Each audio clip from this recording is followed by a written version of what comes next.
ఒకప్పుడు రోళ్లు తయారు చేసి రోడ్డు పక్కన అమ్ముతూ జీవించేదా కుటుంబం. ఆ స్థాయి నుంచి ప్రస్తుతం దేశ విదేశాలకు రాతి విగ్రహాలను పంపే స్థాయికి ఎదిగింది. కరీంనగర్ జిల్లా హుజూరాబాద్లో తయారైన విగ్రహాలు ఆంధ్రప్రదేశ్, మహారాష్ట్ర, కర్ణాటక సహా అమెరికా, ఆస్ట్రేలియా వంటి పలు దేశాలకు ఎగుమతవుతున్నాయి. దేవతామూర్తులు, రాజకీయ నాయకులు, సామాన్యులు ఏ విగ్రహమైనా సరే జీవకళ ఉట్టిపడేలా తయారు చేస్తున్న హుజూరాబాద్ శిల్పులపై ప్రత్యేక కథనం. జీవకళ ఉట్టిపడే మానవ శిల్పాలు, కళా నైపుణ్యానికి అద్దం పట్టే దేవతామూర్తులు, మహనీయుల విగ్రహాల తయారీకే కరీంనగర్ జిల్లా హుజూరాబాద్ పెట్టింది పేరు. హుజూరాబాద్కు చెందిన శ్రీనివాస్, సంపత్ సోదరులు రాతి విగ్రహాల తయారీలో తమదైన కళా నైపుణ్యాన్ని ప్రదర్శిస్తున్నారు. ఒకప్పుడు రోడ్లపై రోళ్లు తయారు చేసుకుని బతికిన వారు కొన్నేళ్ల కిందట వరంగల్లో ములుగు రోడ్డులో రాతి విగ్రహాల తయారీలో మెళకువలు నేర్చుకున్నారు. శ్రీనివాస్ చిన్నప్పటి నుంచి అదే వృత్తిలో ఉన్నారు. తమ్ముడు సంపత్ చదువుకున్నా ఆ తర్వాత అన్నబాటలోనే నడిచాడు. 13 ఏళ్ల క్రితం వరంగల్ నుంచి సొంత గ్రామానికొచ్చి రాతి విగ్రహాల తయారీ కేంద్రాన్ని ప్రారంభించారు. చిన్న స్థాయి నుంచి ప్రస్తుతం విదేశాల నుంచి విగ్రహాలకు ఆర్డర్లు పొందే స్థాయికి ఎదిగారు.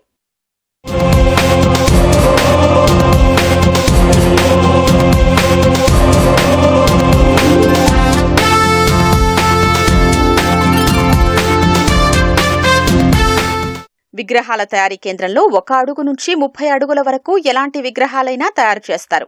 విగ్రహాలకు అవసరమైన రాయిని పలు ప్రాంతాల నుంచి తీసుకొస్తారు. అనంతరం ఆ రాతిని తమ కేంద్రంలో శిల్పాలుగా మలుస్తారు. ఎత్తు, పనిని బట్టి విగ్రహానికి వసూలు చేస్తారు. వినాయకుడు, శివలింగాలు, నంది, శివపార్వతులు, రాముడు, ఆంజనేయుడు, పోచమ్మ, పెద్దమ్మ, కాళీమాత, దుర్గామాత, సరస్వతి, పరశురాముడు, నవగ్రహాలు, సేవాలాల్, బొడ్రాయి లాంటి విగ్రహాలు, ధ్వజస్తంభాలు వంటివి ఎక్కువగా తయారు చేస్తున్నారు.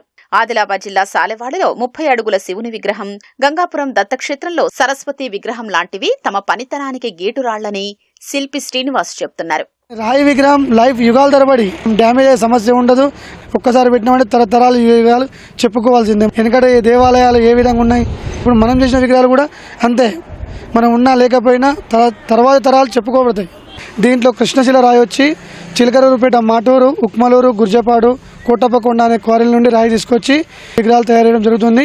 మహాబలిపురం దగ్గర కంచి రాయి దొరుకుతుంది, అక్కడ నుండి కూడా రాయి తీసుకొచ్చి విగ్రహాలు తయారు చేయడం జరుగుతుంది. ధ్వజస్తంభాలకు కానీ, దర్వాజాలకు కానివ్వండి, నెల్లికుదురు, వరంగల్, అమ్మవారిపేట, ఎల్లగందల, బావుపేట ఈ రాయి నుండి చేయడం జరుగుతుంది. ఇక్కడ నేను ప్రతి ఒక్క విగ్రహం అంటే మనిషి విగ్రహమైనా, రాజకీయ నాయకుని విగ్రహాలైనా, దేవుని విగ్రహాలైనా, ఏ విగ్రహాలైనా ఆర్డర్ పైన తయారు చేసి ఇవ్వడం జరుగుతుంది. 1 ఫీట్ నుండి మొదలు పెట్టుకుంటే 25-30 ఫీట్ల వరకు చేయడం జరుగుతుంది. ధ్వజస్తంభాలు కూడా మనము 40-45 ఫీట్ల వరకు చేసి ఇవ్వడం జరుగుతుంది. 1 ఫీట్కి వచ్చి మనకు 6,000 నుండి స్టార్ట్ అవుతుందండి. అట్లా మనకు విగ్రహం బట్టి, రాయిని బట్టి, మన సైజును బట్టి ఆ రేటు మారుతూ ఉంటుందండి.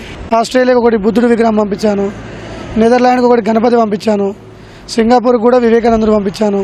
మనం ఆర్డర్ ఇస్తారు, మనకు ఆర్డర్ ఇస్తే మనం చేయడము ఒక చెక్క బాక్స్లో రెడీ చేసి పెట్టిన తర్వాత ఎయిర్పోర్ట్లో కానివ్వండి, అది బోటింగ్లో కానీ తీసుకెళ్ళడం జరుగుతుంది. వాళ్ళు సేఫ్టీకి ఇక్కడ ఇవ్వడం వరకే, వాళ్ళు మిగతాదంతా వాళ్ళు చూసుకుంటారు. ప్లాస్టర్ ఆఫ్ ప్యారిస్, మైనం, సిమెంట్, మట్టి, లోహ విగ్రహాలు మార్కెట్లో అందుబాటులోకి వస్తున్నా అవి తాత్కాలికమే. రాతి విగ్రహాలు తరతరాలుగా చెక్కు చెదరకుండా నిలబడతాయని శ్రీనివాస్ సోదరులు చెప్తున్నారు. హుజూరాబాద్లో ముఖేశ్వర శిల్పి వరకు నాదే. అక్కడ ఇంటి ముందు పెట్టుకున్నాను. ఇంటి ముందు పెట్టుకొని కొంచెం డెవలప్ చేసుకొని ఇక్కడ పెట్టుకున్నాను. నా దగ్గర ఒక 20-25 మంది వర్క్ చేస్తారు. మీరు వచ్చి విగ్రహం సైజ్ చెప్పాలా, విగ్రహం సైజ్ చెప్పి కింద విగ్రహం కావాలా, కింద ఫీట్ల విగ్రహం కావాలని చెప్పంటే ఏ రాయిలో కావాలా, మీకు మహాబలిపురం రాయిలు కావాలన్నా, ఇక్కడ లోకల్ రాయిలో కావాలన్నా, ఆంధ్ర రాయిలో కావాలా, అలా 3-4 రకాల రాళ్ళు ఉంటాయి. ఆ రాయి ప్రకారంగా మేము దాన్ని తయారు చేసి పెడతాం. ఆంధ్ర కానీ, తమిళనాడు కానీ, ఇటు మహారాష్ట్ర కానీ, ఈ చుట్టుపక్కల చాలా పంపించాను. నేను బయట దేశం కూడా పంపించాను. అమెరికా వరకు కూడా పోయినాయి. అమెరికా, ఆస్ట్రేలియా సైడ్ అన్ని పోయినాయి. అమ్మవార్లు ఎక్కువ పంపించాను, గణపతులు ఎక్కువ పంపించాను. తాము నేర్చుకున్న కళతో అంచెలంచెలుగా ఎదగడమే కాకుండా పలువురికి ఉపాధి కల్పిస్తున్నారు. ప్రస్తుతం తెలంగాణ చుట్టుపక్కల ప్రాంతాలతో పాటు మహారాష్ట్ర, కర్ణాటక, తమిళనాడు లాంటి రాష్ట్రాల నుంచి వచ్చిన శిల్పకారులు వారి వద్ద ఉపాధి పొందుతున్నారు. ఒక్క విగ్రహానికి కొంత మొత్తం చొప్పున నెలకు 20 నుంచి 30 వేల వరకు సంపాదించగలుగుతున్నామని కార్మికులు చెప్తున్నారు. తాము తయారు చేసిన విగ్రహాలు దేశ విదేశాలకు ఎగుమతి కావడంపై సంతోషం వ్యక్తం చేస్తున్నారు. ఫీట్ విగ్రహంకి అయితే ఒక 3 రోజులు, 5 ఫీట్ల అంటే ఒక నెల, 3 ఫీట్ల అంటే ఒక 20 రోజులు, 10 ఫీట్ల అంటే ఒక 4 నెలలు. మిషన్తో తయారు చేస్తాం, ఉడులు కూడా వాడతాం.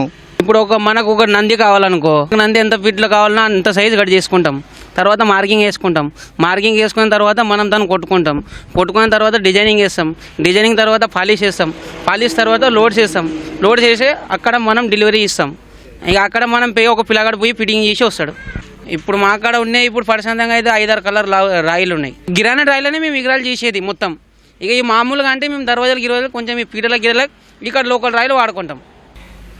వచ్చి ఇక్కడ వర్క్ చేసుకుంటాను. వర్క్ అంటే నందులు, శివలింగాలు, మన దర్వాజాలు, గయస్తంభాలు, మళ్ళీ ఇంకేందంటే ఇక్కడనే అమ్మ చేసుకున్నా. నేను ఇక్కడనే కొంచెం సెటిల్ అయినా. చిన్నప్పటి సందే వచ్చిన గుడిలు కానీ ఏదైనా వర్క్ మాత్రం చేసుకుంటాను. గుడి లోపల పోయిన తర్వాత మాకు ఒక ఫీల్ వస్తుంది, ఇక్కడ మేము చెక్కామా, ఎంత మంచిగా చెక్కామా అని మాకు అనిపిస్తుంది. పైల కాలంలో మనుషులు చేతితో చెక్తుండే, కానీ ఇప్పుడు మాకు కొంచెం ఎక్స్పీరియన్స్ ఉన్నది, కొంచెం లైట్గా చేసుకుంటున్నాం, అట్లా బతుకుతున్నాం, అట్లా చేసుకుని. మంచి శిల్పకళా నైపుణ్యం ఉంటే రాతి విగ్రహాల తయారీలో భవిష్యత్తులో మంచి ఉపాధి అవకాశాలు ఉన్నాయని చెప్తున్నారు ఆ శిల్పులు. ఒకప్పుడు చేత్తో, ఉలితో శిల్పాల్ని చెక్కేవారు. ప్రస్తుతం ఆధునిక టెక్నాలజీతో మరింత అందమైన శిల్పాల్ని తయారు చేయొచ్చని అంటున్నారు.